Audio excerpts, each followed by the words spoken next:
Okay, so I just discovered I can actually start my video from my iWatch.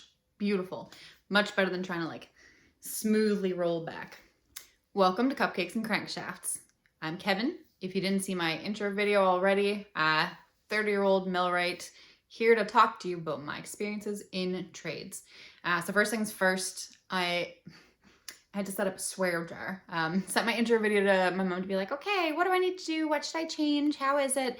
Her critiques were basically sit a little closer, stop touching your hair so much, don't snap your fingers so much, and also you should change the name to Cupcakes and Crankshafts and Cursing, which is pretty bang on. So I thought it would be a good call if I brought my little pink piggy back there, and every time I swear, I have to put a quarter into a jar. So like a reverse piggy bank, which is kind of depressing. And also, hopefully it'll keep me accountable. So today's video, I'm going to talk to you about my history as a woman in trade. So basically how I got into it, kind of an overview of the jobs that I've had.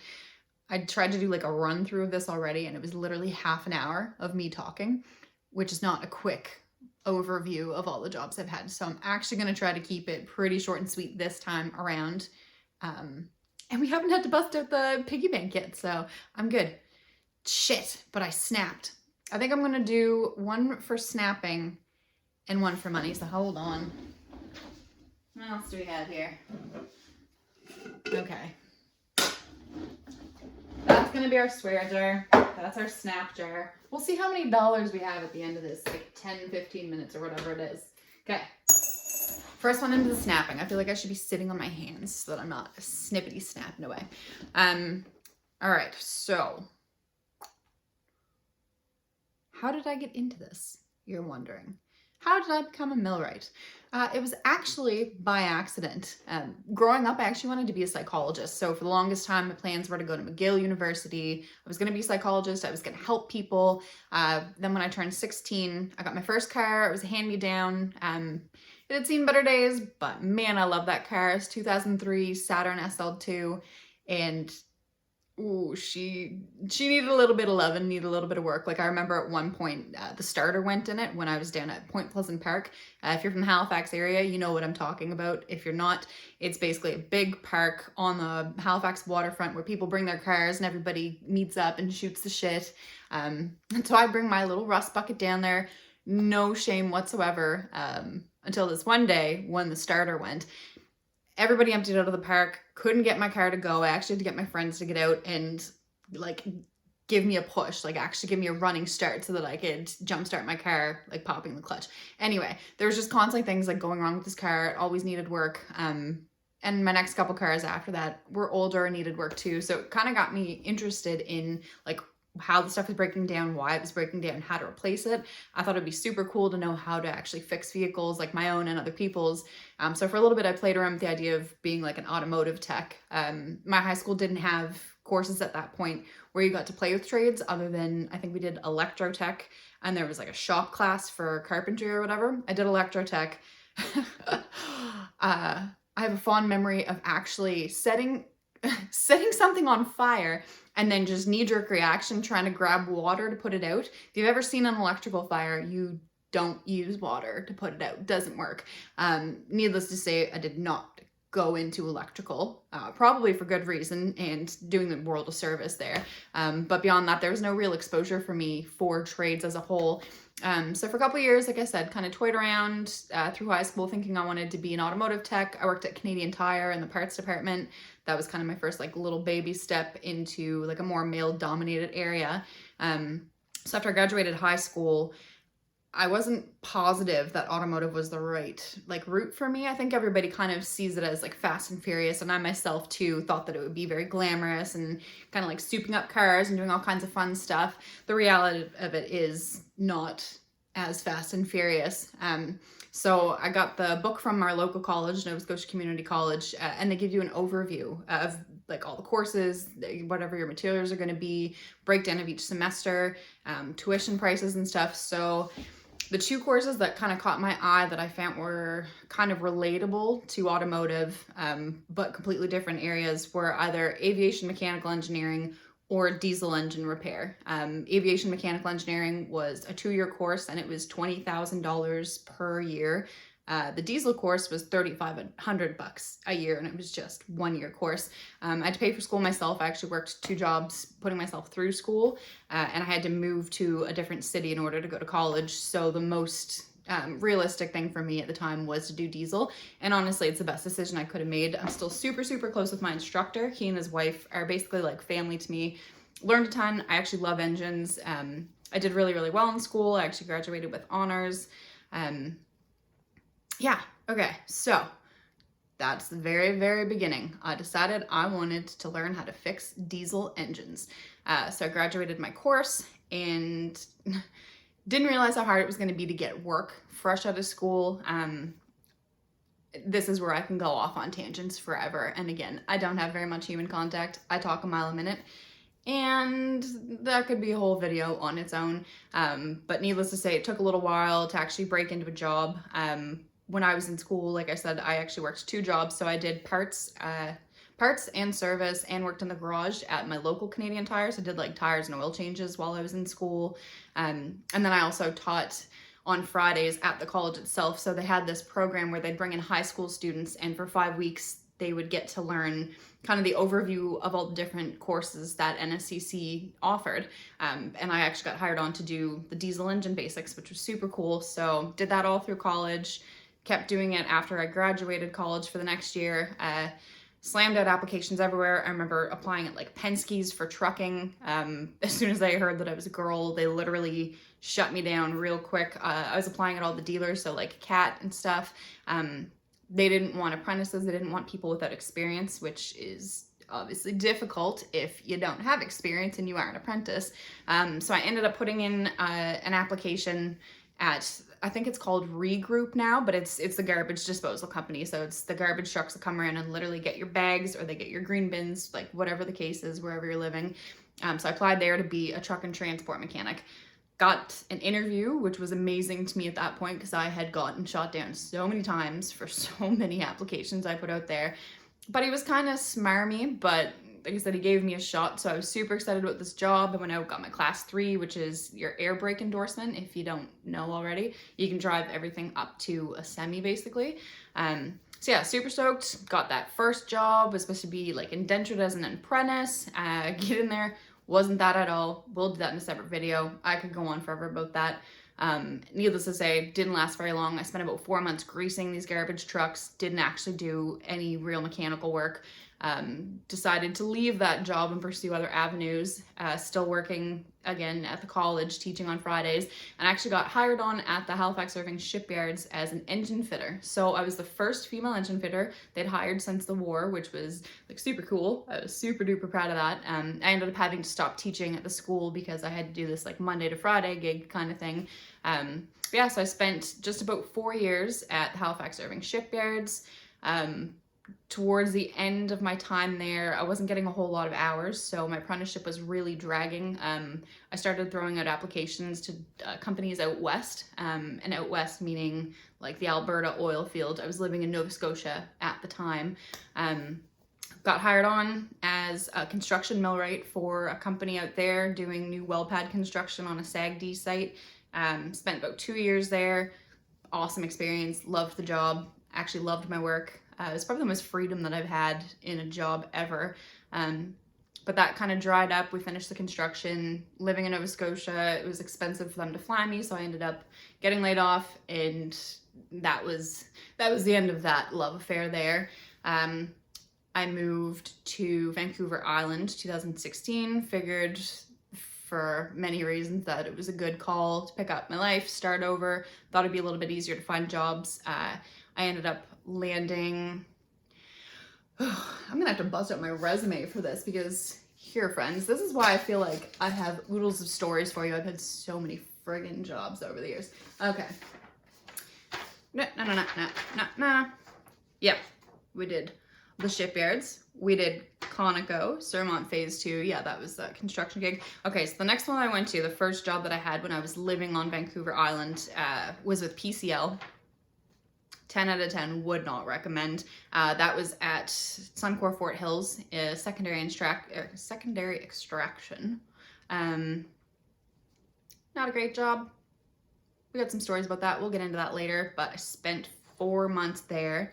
Ended up leaving that gig, and I got hired on as a senior mechanical technician with a commissioning company. So that was super cool. I'd never done commissioning before. It was actually an awesome kind of change for me too, because I'd always done the construction stuff and I never actually got to see what happened when all these things that you like install get started up. So I spent 4 months working with this company doing commissioning. Awesome company, awesome job, awesome people. Again, we have story time about all this shit in the next video. I haven't even had to use a swear jar yet, I'm pretty sure too. Shit doesn't count. As far as I'm concerned, shit is not a swear word, so I'm still winning here. I'm still ahead of the game. Yeah, so did the commissioning gig, that finished up, and I ended up going to work another commissioning and startup gig in BC, so it was closer to home. Hubby at the time was working the same job, which was nice. We could actually be on the same shift and get time together. So I did that job for about 6 months. Wasn't a whole lot of millwright stuff. It was predominantly pipe fitting, but learned tons, kept me going. It was a good experience too. So then when I left that one, when that one finished up, I ended up going to work for DCM, another company in the oil field, at one of CNRL, Canadian Natural Resources sites. The job wasn't bad. Really dirty site. I worked in primary upgrading, or PUG. We'll get into that again. I'll go into more detail about like the good, the bad, and the ugly, because these last several jobs have been fly in, fly out jobs. I have so much to talk about on the FIFO end of things. But yeah, so I did this DCM job, last little while. I ended up having to leave due to personal reasons. So it wasn't even so much the job. I did have to pay my own flights, which got expensive. It was compressed work weeks, which means there's no overtime paid. So you work 12 hours a day, you don't get paid for the extra hours every day kind of thing. They just smush it all into one. As soon as the price of oil went down in like 2015, I don't know, we as employees stopped being valuable. Like the jobs became more valuable than the people, if that makes sense. Whereas before, we were the commodity, right? Like we were what was valuable. If you weren't happy at a job, you could literally leave it, turn around, and go get another one. This is all stuff that I should be talking about in the FIFO video, not particularly relevant to the history of Kev as a mechanic. Okay, cool. So I did DCM. I left for primarily personal reasons. After leaving that one, actually started up my own business, and by started up, I mean I literally like incorporated, made a business plan, and got the groundwork, but it's an expensive avenue, so it's going to take me a long time to come up with funding. I couldn't get investors. Anyway, I spent a couple months like pouring my heart and soul into trying to get my own business going. It did not go the way I wanted it to. All good. I'll make it happen eventually, but after that, like I said, so I had a good little chunk of time there where I wasn't working, got super tight, super stressful. I ended up deciding to move back to Halifax for a little bit, just because where I live on the island, there is not a lot of work. It's competitive. And if I'm honest, I don't want to work in a mill. I know. I'm a millwright that has never worked in a mill. I don't have any inclination to work in a mill. Kind of a personal problem. But anyway, decided to pack up my car, drive back to Halifax, landed a gig actually before I even got back to Halifax. I got hired on as, I think it was the lead mechanic, they called it, at Sustain Energy in Chester. It's a new startup company where they're actually turning plastic and like recyclables and garbage basically into like biofuel. So biomass pellets, they make synthetic diesel and synthetic kerosene. It's like a self-running plant. Anyway, super cool. My issue lay with the management. We kind of butted heads. Shit, I touched my hair. All right, Ma, I'm gonna give you a quarter for this one. It's going in with the snapping. I don't think I've snapped in a while, so I still feel like I'm winning here, people. 50 cents, not that bad. Yeah, so Sustain. lasted 2 weeks, super cool idea. Majority of what I was supposed to be doing was basically planning out the maintenance, like what was going to have to happen with all the machines, figuring out parts lists and inventory, and literally planning. So unfortunately that job didn't pan out, but it got me super, super interested in getting certified to actually be a planner somewhere else. So last year I took a course, an online course for maintenance planning and scheduling for reliability. Aced it. Love the course. That's literally what I want to do with my life now. So I've been steady applying for jobs with that. It's kind of hard. I apprentice all over again. Basically, I don't have experience. I have like the natural inclination. I have the qualifications, but lacking experience, I'm having a really hard time even getting interviewed for positions like that. So I ended up having to take a couple shutdowns that came up after I got my certification. They were both with CNRL. The first one was awesome. I happily would have gone back to work for that company with that crew. It was just really interesting work, really, really, really awesome people. And on it, you already know people can make or break a job. Like, it could be the shittiest job, but if you have a good crew, it really doesn't matter. You could have the best job, but if you're surrounded by cunts, and you know what? I'll even put 2 quarters in for that, because there's probably some people that don't like that word, but there's a lot of cunts out there. Your job's just gonna suck. So it comes down to your environment. Environment is huge. That was an awesome environment. Unfortunately, that shutdown finished. I ended up going to do a second shutdown. Same site, different mine. Horrible. This is also a recurring theme in my life these days. The reason that one was horrible was primarily personal issues outside of work. So yeah, that was a shit show. Honestly kind of turned me off and soured me to the shutdowns anyway. So after that finished up, I got temporary placement with another subcontractor in Nunavut on Baffin Island at an iron ore mine as a generator mechanic. So literally working on generators, big old engines. Haven't touched an engine in like a decade. Oh my God, it was so long since I'd worked on engines. I almost touched my hair there, but I caught it, so we're just gonna call that smooth. Yeah, so they hired me on for that job because of what I'd gone to school for, and I was very transparent and upfront in saying that it had been a long time since I'd worked on engines. I would be happy to take the job and kind of fill in for the guy who was going on medical leave, so long as the crew understood that I was basically like starting from the ground up. If they didn't have any problem with me having questions or having to be like kind of walked through stuff, then I wanted to jump on it kind of thing. So my first shift was super rocky. I've been like severely lacking in confidence the last couple years already. Again, personal issues, environment is everything. But confidence plays a huge role, I find personally, in trades. So even if you have to fake it till you make it, which I hate that saying. That's neither here nor there, but I really hate that saying. Confidence shows through everything. So where I feel very like beaten down and uncomfortable with myself, it started to translate into like what I feel my capabilities are on the job. And then again, couple that with the fact that I hadn't worked on this stuff for a long time. A lot of the jobs I'd never even done before.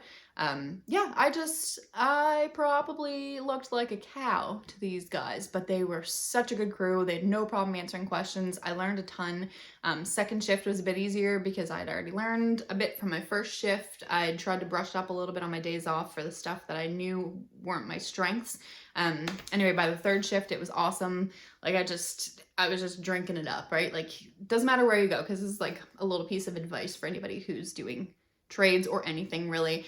No matter where you are, take everything you can. Like if you know it's going to be temporary, doesn't matter. Absorb every little thing you possibly can, because the more you know, the less expendable you are. So just soak that shit up, my little cupcakes. Just soak it up. Yeah, so unfortunately that one ended because Buddy did come back. But I applied for the same company, like directly for the client, as a maintenance planner in their mining area. So I've been interviewing for that. I haven't heard back yet. It's been like a month since the job opened. Fingers and toes crossed. Like I need a win, peeps. Let's be real. I need a win. This is really the way that I want my career to go. It's something that I'm naturally good at. Like I said, the planning, as soon as I'd started doing that kind of stuff for that job, and then I took the course, like it's how my brain works. I'm very detail oriented. I'm very meticulous. Some of those weaknesses that I could find, on the job, like on the tools, are actually strengths when it comes to planning. Anyway, that's what I'm gunning for right now. So I've been in the trades for a decade. I wouldn't mind being on the tools. It's just, again, it's all about the job, and there have been a lot of restrictions that I've had to put on what jobs I was comfortable with applying for due to personal stuff. So I feel like I've missed a lot of shots, which is really unfortunate. I was chasing like a very particular schedule. Now we know beggars can't be choosers. So if I don't get this planning job, which knock on wood, I do, because I would be such a dope planner. I will be such a dope planner. Fucking snap my fingers, and I swore. What are we at? $1.50. Nobody cares about $1.50. If you get like $10, then maybe I need to rethink and like get a little piece of duct tape. Anyway, yeah, so that's where we are in this exact moment. If I don't get this planner's gig, I put out the feelers. I've got a lead on another company who does maintenance as well as commissioning and startup for Millwright. So just kind of like random contracts at this point. I don't really care what it is. I just personally have really enjoyed the fly in, fly out. That's what I would like to do. That is also what my bank account would like me to do. So money talks, friends. Money talks. Yeah. Okay. Well, I think we covered the resume, covered the history. Said I accidentally became a millwright because at the shipyards, millwrighting was the trade that they found applicable to the position. That was the red steel trade that they felt was most in line with being an engine fitter. So even though we didn't do any engine work, it all got either sent out to the vendors or they would send reps in to do the work with us. We were millwrighting, so it was kind of all over the map. And even there, actually, like, oh God, it took so long to get my hours from my apprenticeship because we were constantly laid off. But when we weren't laid off, they would jam us in with other trades. So like I did electrical for a hot little minute. I was pipe fitting for a bit. We did ironworking. Like it was pretty much putting us on any crew that would keep us from getting laid off, which was awesome for, again, bank account purposes. Not particularly helpful as an apprentice trying to learn my trade, but yeah, I had to become a millwright in order for that job to line up and work out. So me getting my ticket as a millwright is like consequential to the first job that actually let me do something, that actually let me hold tools and just grease. It's pretty dope. Yeah, no regrets though. It took me 2 tries to get my ticket, which sucked. I failed my first time. That exam was so friggin' hard. Oh my God, because again, as you've just heard, my experience is like all over the map. I'm all over the map. My life is all over the map. We're just all over the map here. But I've got like little bits and pieces of tons of different things, but majority of it I feel like isn't overall millwright. I'll get in. If anybody gives a shit, I can get more into what millwrights are supposed to do if you're not a millwright or you don't know what they are. If I do have some fellow tradesmen listening, or tradeswomen, sorry, I'm not politically correct, don't hate me. But if I have some fellow blue-collared little grease monkeys watching, then you already know what I do, and hopefully I know what you do. Comment down below, like, if you are in trades and you're watching this, I would love to know, like, where you're from and what you do. I really, like I said, I just want to have like a community. I want to shoot the shit with other women in trades. Like, it's not an easy life, and it's, we can chat. I keep saying that, but like for real, let's chat. I know I'm doing all the talking right now, but if you want to comment down below, we can get this going 2 ways. It'll be a thing of beauty, my friends. All right, I feel like I have talked your ears off. Super appreciate you sitting through this, getting to know me a little bit more. Overview of why I feel like I'm qualified to sit here and talk to you about being a woman in trades, because I've been in a lot of different positions. Maybe next video we'll get into the actual fly in, fly out lifestyle, since that's what I've been doing. So I can explain a little bit more about that. Like I said, future videos we'll get into probably each different place that I worked, because we have some stories for you. But I feel like some of the juiciest ones and some of the most cringy, I almost touched my hair, but I caught myself. Some of those cringy ones for sure come from working away. I was so naive before I started packing a suitcase and flying away for 2 weeks at a time. Anyway, thank you so much for watching. I wonder if we can stop the video from the Apple Watch too, because if so, we got this. Oh, we can! We got this made. Okay, we're 25 minutes in. Dogs, I can see myself on my wrist right now. What? What? This thing is so cool. And also that bun though. Okay, so before we sign off, final tally is only $1.50 between the swear jar and the touching hair / snapping fingers jar. So we're doing okay. That was a lot better than I expected. I swear a lot. And my favorite word is see you next Tuesday. So we did cool. All right, don't forget to be a cupcake in a world full of muffins, and we'll see you on the next one.